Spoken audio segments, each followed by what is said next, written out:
Welcome to Reformed Thinking. Today we're digging into some practical advice from Charles Spurgeon's classic, Lectures to My Students. It's packed with great stuff for anyone who communicates, especially preachers. Yeah, and we're going to focus on one tool he thought was crucial, using illustrations and anecdotes. For Spurgeon, these weren't just filler to pass the time. He believed they had very specific, important jobs to do in a sermon. So, we've broken down Spurgeon's logic into 5 parts.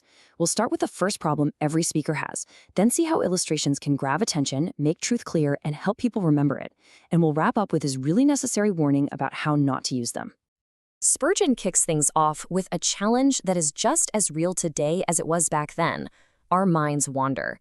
Before you can ever make a point, you have to cut through all the noise and distraction in people's heads. He told a great story about this. He brings up this character, Hodge, who just says it perfectly. For this guy, church is a place to mentally clock out. And Spurgeon's point is pretty simple. You can't teach someone who is actively thinking of nothing. That's the first wall a preacher has to climb over. So how do you break through that mental fog? Well, Spurgeon's main tool is the illustration. It's the hook. He basically said you can't always just lead with deep doctrine, especially if your listeners are already tuned out. You need a way in. And his analogy here is just fantastic. He says a story is like a picture in a book. You know, someone who might just flip through the pages will almost always stop to look at the picture. A good story does the exact same thing for the ear. It tells the brain, hey, something interesting is happening, and it gets the mind ready for the truth that's coming next. Okay, so you've got their attention. Now what? The job changes. Now you have to make the truth clear. It's not enough for people to just hear an idea. Spurgeon wanted them to see it. The whole goal is to take a flat concept and make it a 3D reality for them. Spurgeon used a great piece of technology from his day to explain this. He said that abstract truth is like a flat photograph, but an illustration is like looking at that same photo through a stereoscope. All of a sudden, it has depth and dimension. It stands out, and it makes an impression that a simple, flat statement just can't. You can see this effect in that famous story about the preacher George Whitefield. He was describing a blind man inching closer and closer to the edge of a cliff, and his description was so real that Lord Chesterfield, not exactly a man known for religious excitement, jumped up and yelled out as if he were watching it happen in real life. And that's not just for drama. Spurgeon believed this was the very best form of exposition, especially for folks who have a hard time with abstract thinking. For a lot of people in the pews, a story isn't just a nice little addition.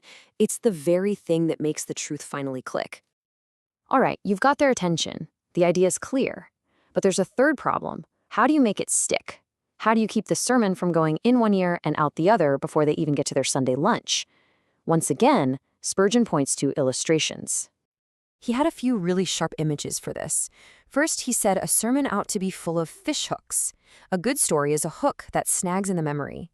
A person might forget your 3 main points, but they'll remember the story, and because of that, they'll remember the truth it carried.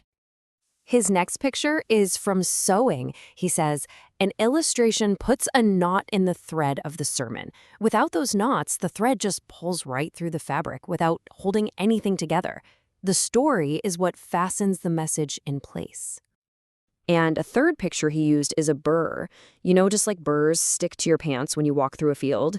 A good story will stick to the person who hears it. They end up carrying it away with them, whether they meant to or not. And this wasn't just a theory for him. Get this. Spurgeon tells a documented story of a man who was converted by a single line from a sermon he heard when he was a boy, 85 years earlier. 85!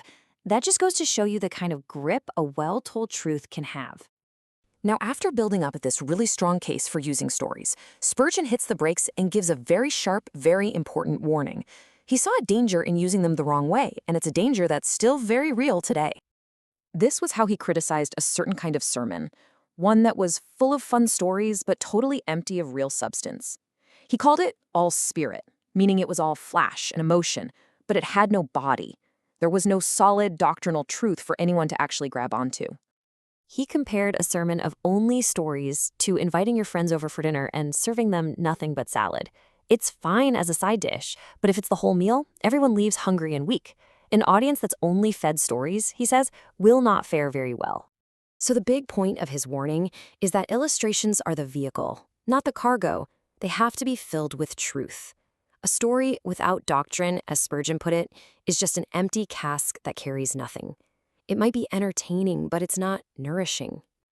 And that leaves a pretty serious challenge for anyone who teaches or preaches. When we use stories and illustrations, are they serving as vessels to carry real, solid truth? Or are they just empty casks, making some noise but delivering nothing of substance? That's a good question for all of us to think about.